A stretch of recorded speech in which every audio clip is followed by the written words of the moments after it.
Today we're popping back into the old N-gauge fixing. I've kind of shied away from it a little bit. You know, we had that dang little Bachman, that little general feller. Nah, that kind of soured a guy. But today we're gonna have a lot better chance. We're gonna be working on a 1967, an Atlas. This is a first generation. It is the first time that Atlas offered N-gauge. They imported it from Rivarossi out in Italy, and then some of their stuff also came from Mahano Technica out of the former Yugoslavia. They imported their freight cars from Rocco. They imported their structure kits from Fowler and Pola. And they also imported in little American painted up characters. Yeah, which is a first for N scale in America from an outfit called Prizer. European names, I don't know. Well, I got a hold of one of these 1967 first generation sets that came out of a vintage store find that I had over here in the spring. If you guys seen it, there it was. Brought it home, then I found out what it was. Oh my God, I was shocked. I actually found something cool and didn't have to spend an arm and a leg for it. Let's get in on this, take a look at it, see what it looks like, dig it open. First time for me taking apart anything like this at all. What's that? Oh, this? Well, let me show you. I've been kind of busy changing, that's why we left the lights up. So you can see it. I reorganized all this stuff over here just to make it a little different. And then the O guys, and the O27 guys, and the S guys, they're like, oh, what do we get to look at? That's why I did this over here. We put this up, so we've got O and S and O27, Lionel, Marks, American Flyer, everybody getting together, cats and dogs, sleeping together. Oh, geez. So we got two displays going on in here. Enough of me yapping. Let's get fired up with this video. Let's get into this set here, this 1967 Atlas. We want to look at it. We want to handle it. But first, there's something I got to do.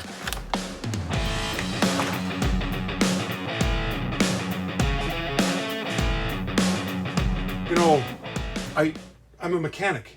I'm a mechanic in grease and filth all the time. And these things, well, here I found this meme right here that makes absolute total sense to me. I live by this. I'm a working man. Sometimes my hands get dirty. The last video with the American Flyer stuff, oh, couple guys, you know, at least they said something. Hey, your hands are nasty. Well, don't judge. There's some guys that have dirty hands. It's not like I eat with them like that, but I guess I film with them like that. And I gotta pay better attention.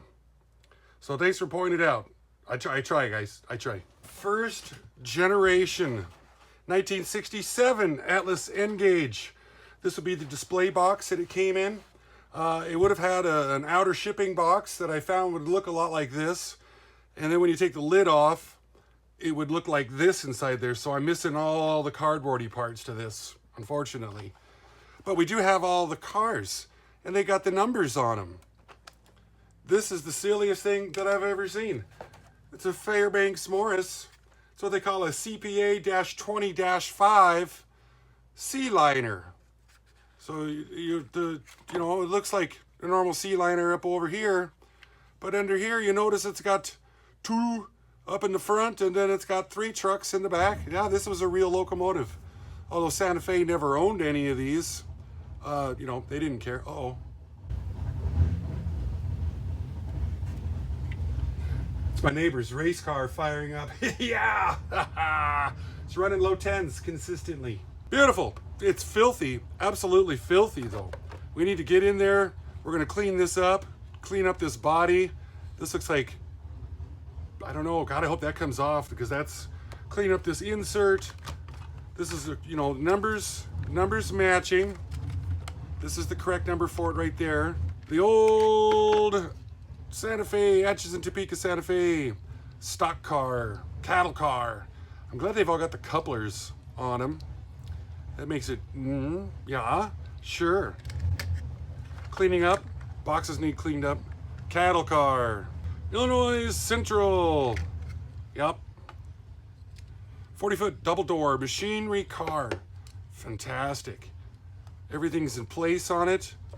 We got the steps. Oh yeah, hand wheel. Holy moly. Norfolk and Southern exterior braced wooden gondola, 41 feet. Yes. Steps are all there, hand wheel, trucks, couplers. Oh, I got a hell of a deal on this set. Found this at a secondhand store this spring. This one here we got a little issue with, the Southern Pacific. Looks like we need to do a little glue repair right there. What do we got though? Yep. Oh, damn it, we're missing one step right there. How does that happen? I guess it happened when it fell off the layout and broke this bulkhead end off too. Shoot! That's frustrating. And a cute little Etches and Topeka Santa Fe caboose. Yep, little dusty. Other than that, I suppose the transformer would have been under here. And I've got AHM transformers and Tycos and Lifelikes of the period correct. And I don't have an Atlas transformer. Dang it. And why they even bother to put these in, because this only holds 3 pieces of track. You try to put 4, you need 12 to make a circle.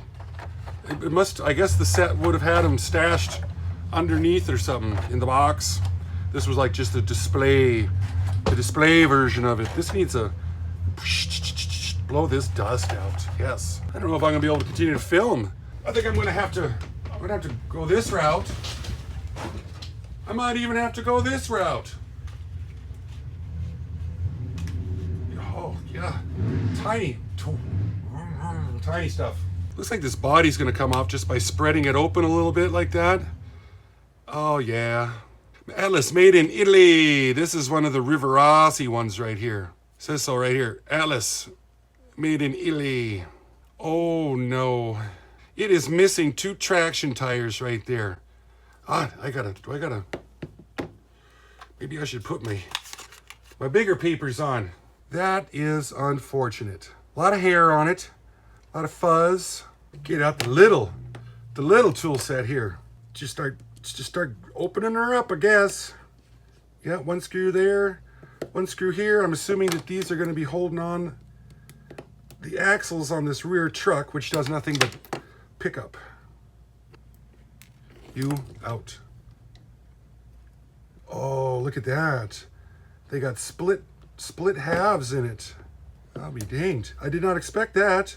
Truck seems to be pivoting around this right here. Just take it out. That one's got a little spring on it. Sure. Don't lose that. Oh my God. The juices goes through here. As it's bolted down, gets picked up right on this area here. Wire soldered to it, going to the other brush on the motor. Simpler than I thought it would have been. Get ourselves one of these here paint trays to keep the parts in. Hopefully keep them from spreading out like a disease. This is all riveted. Them wheels do not roll very good at all. How are we going to clean this out? I think I'm going to get a little bowl, put some water and a little bit of soap in it, and I'm going to use my toothbrush. Sit right here. I'm not going to do it over the sink, because I could drop some. I lose it. And then go straight down the sink. The trap, that's where it end up. So we're going to manually clean those. This is a keeper up here for something. Getting on this front truck.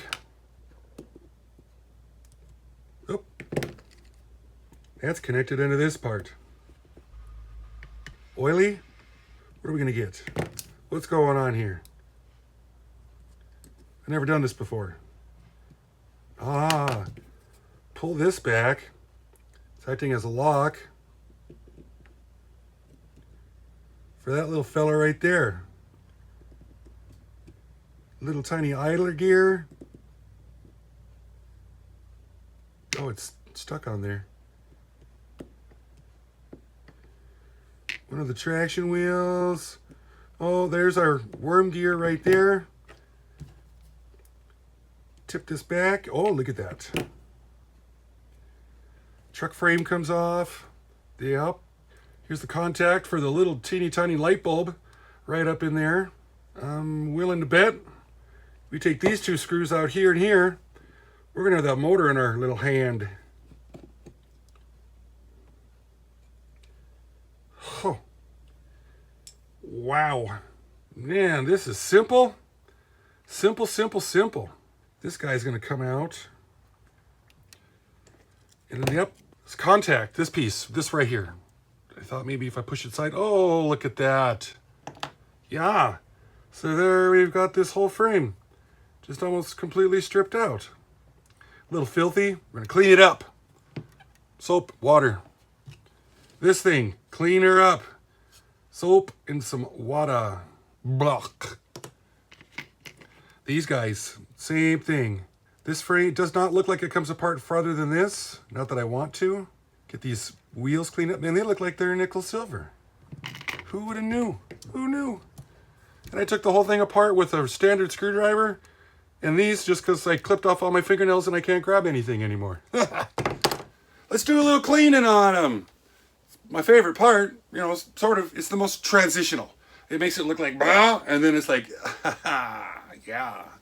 Love it. Ready for some fun facts? The consolidation line was a series of diesel electric locomotives manufactured by Fairbanks Morris and its Canadian licensee, the Canadian Locomotive Company. Rail fans, they've dubbed these things sea liners. But the boys up at Fairbanks Morris, they always refer to them as the Seed Line. A combined total of 123 A units and 42 B units were produced by FM and the CLC between 1950 and 1955. The model designation followed the C for consolidation, P or F for passenger or freight.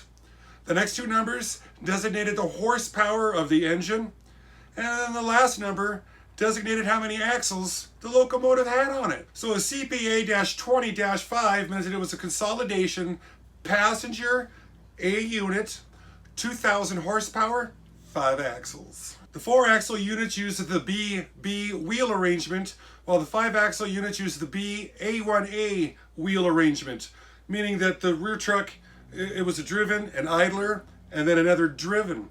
The extra axle was put in place because of the steam boiler and the feed water tanks. They were heavy. It caused the axle load to be over 66,000 pounds. So they threw in an extra axle back there just to tote that around. Laundry detergent, liquid laundry detergent cup off the thing that I stole from the laundry room. A little bit of water, a little bit of Dawn dish soap, an old toothbrush here. Get this all broken down and let's see what we can clean.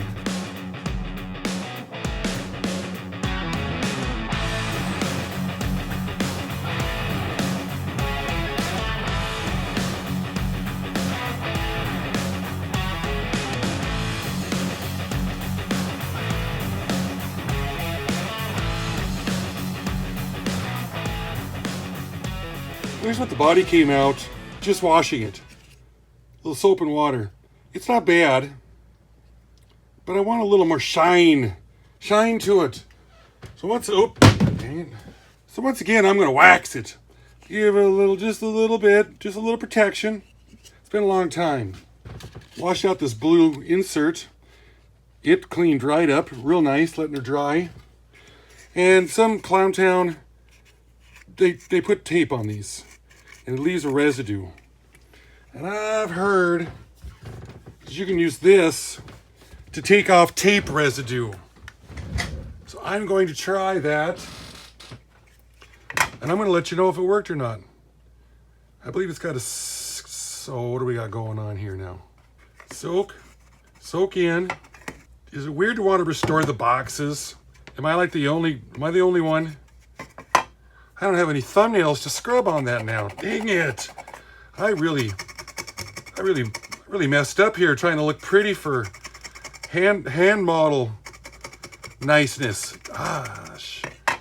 It seems like it's doing something. There's something going on. There's a lot of years of Scotch tape sitting on here. Let me work on this. I'll come back and tell you how it came out. We got a little scub off of all the gears and the trucks and this and that. It wasn't bad, but you know, scale wise, that's filthy.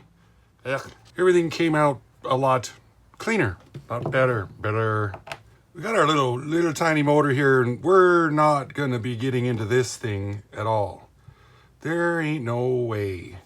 We do got to give her a little synthetic oil little lightweight. Right back here, you can see this bushing. Oh my gosh, it needs just the littlest bit. I'm not gonna be able to get in there and clean this. A little bit up here in the front. Work that in. Let's give it a test drive just to see if it's working. I don't know. I've never tried it. Oh yeah. Quiet too. Sort of. Sure. Put this little motor plate back in here. Oh, what did I do with that screw? Did I lose it? I bet you I did. Just because. Jesus hates me. Serious? One thing I left out. Oh, fart. We have to get on the ground for this. Put our motor back in. Making sure all our contacts are in place. One over there and one over here. Kitty corner. Give them a nice little snug in there.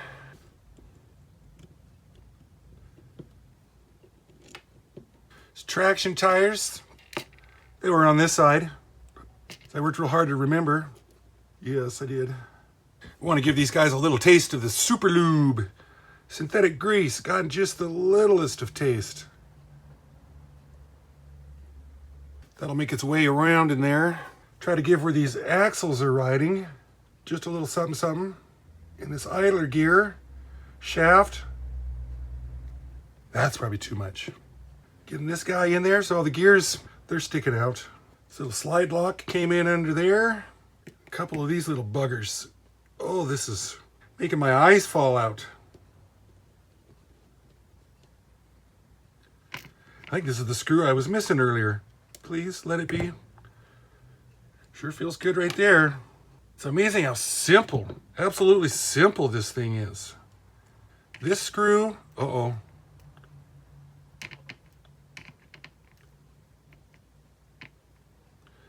This spring holds the truck on. The rear truck. Then get the bolt in. Feels like it's trying to cross thread on me. Don't want to jam. No jam in it. There it is. Yes. Whew. Made me a little nervous. Give all these little axles here just a little taste. A little bit less than too much. They don't roll. I've seen other things roll better. These don't seem like happy rollers. Put him in like that. This notch goes towards the back.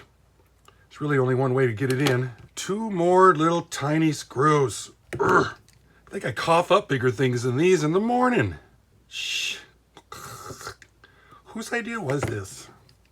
Little end gauge stuff. Oh. Yeah. Anything that resembles luck, this thing should drive back and forth. Ooh, that's terrible. Got to clean this rail. That thing is scabby.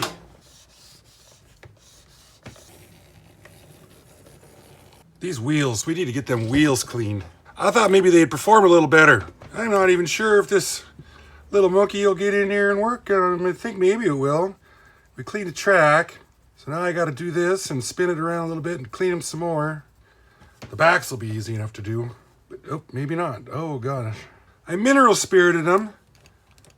But that's just not enough. It really wants more. So we're going to have to find a way to keep these from rolling.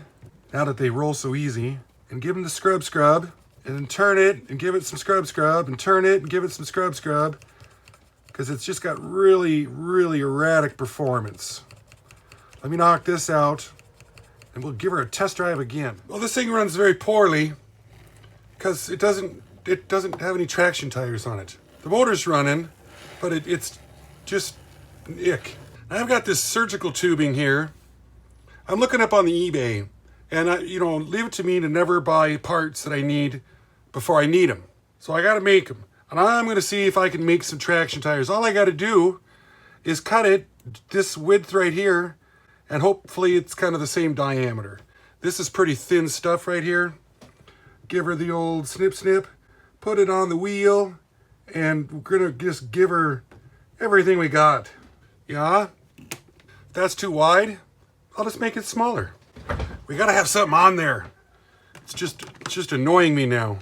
I've had these things on and off so much, I'm gonna have the screw holes wore out. Why I just don't have traction tires. Always here. That makes too much sense, wouldn't it? The joy is getting these things on. Oh, now I lost it. I think that, did that go in my pop? Well, I'm gonna fight around. Yeah, that one disappeared into Never Never Land. So let's do this some more times till I get it right. I don't know what kind of good idea or bad idea I got going on, but dang it, I'm gonna go all the way with it. This always seems to be the hardest part. It's getting it on the dang wheel. Come on, little buddy. Put it on the bottom. Stretch it around to the top. Yes, come on. Yes. Make sure it's all the way in the flange. The flange. What do we have now? Will it even stay on the track?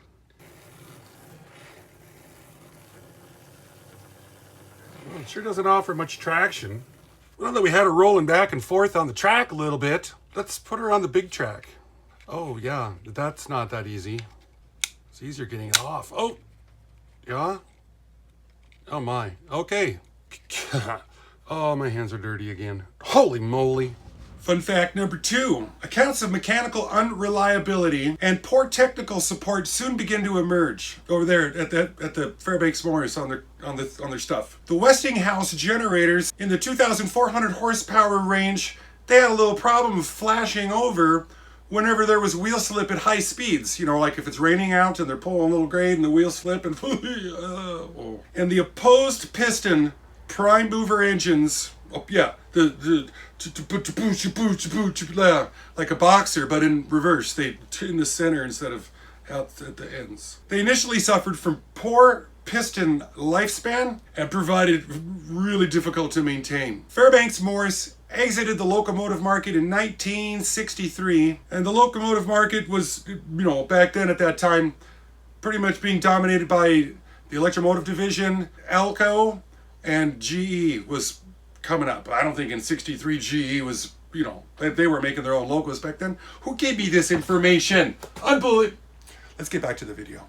In between waiting for wax to dry, I built this. I needed a test track for the N gauge stuff. A little 3x5, just a simple little loop. Nailed her all down, got her all wired up, so we got something interesting to let her, you know, let it stretch its legs out a little bit. Had this little sweetheart laying around in a box. Figured, well, let's hook her up and give her a heck.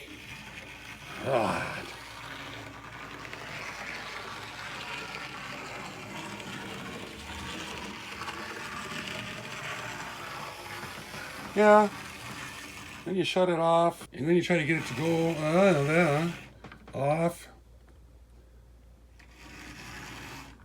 Yes. Not a creeper. Not even close to trying to want to creep. Oof, little rough, I'd have to say. Well, I think what we need to do now is get all of them cars cleaned up. Get them boxes cleaned up. I cleaned up this one here for the locomotive. And all that tape residue, yeah, that worked really good. Yeah, I'm gonna do that to the rest of them.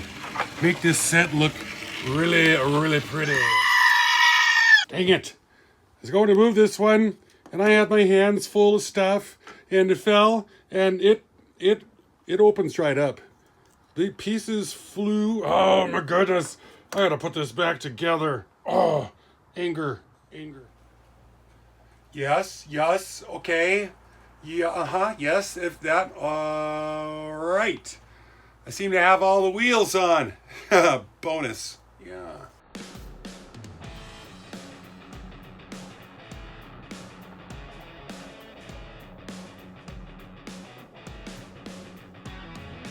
I got one of them fancy transformers over here that's got the pretend it's a real life going super slow locomotive. Let's just see what this looks like here. Throw a little momentum. 50% seems to be a good cruising speed for it.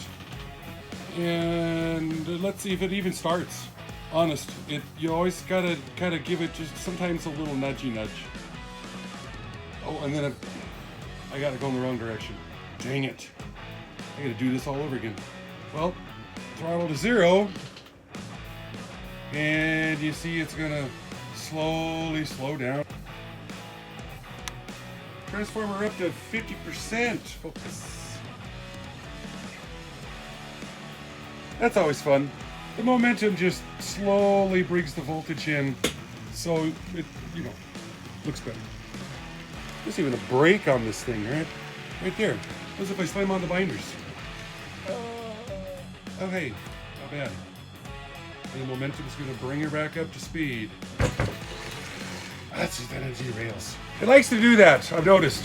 I mean, it's clean. I cleaned everything, I did everything I can on it.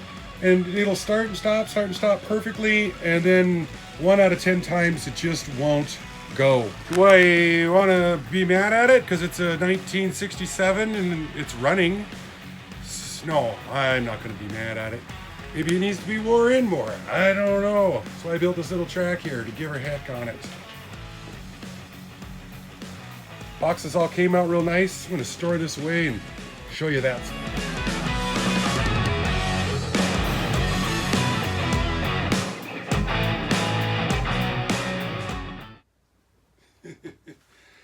Yeah, I really enjoyed this one. We finally had, I guess I can take this off now because I don't need it to, goodness gracious, that came out really nice. Nice. Collectible? I don't know. Do you think it is? Let me know in the comments down below. We're at the end of the video here. We're down to the 33%ers. I waited till the end to, you know, throw a shout out to you guys. But what's 33% mean?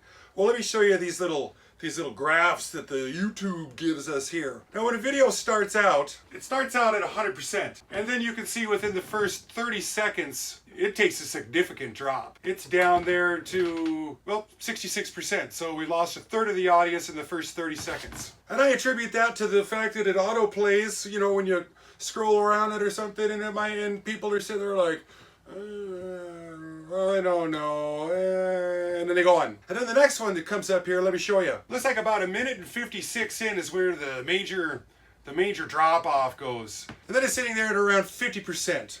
So some people, they don't give me 30 seconds at all, and they're out.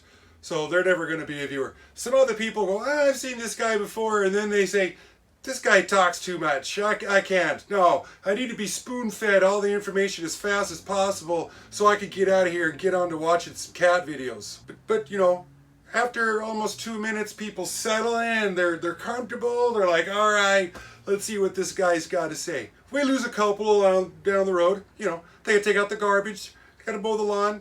Then the wife comes home, don't want them seeing train videos. But the majority of the people are still here. So this is the core crowd. 33%. Just wanted to explain that to you. I've had an absolute blast making this video. I gotta hurry up and finish it up so we can launch it into the YouTube-dom. So I'm Ron, Classic Model Trains. Thanks so much, my 33%ers. See you next time.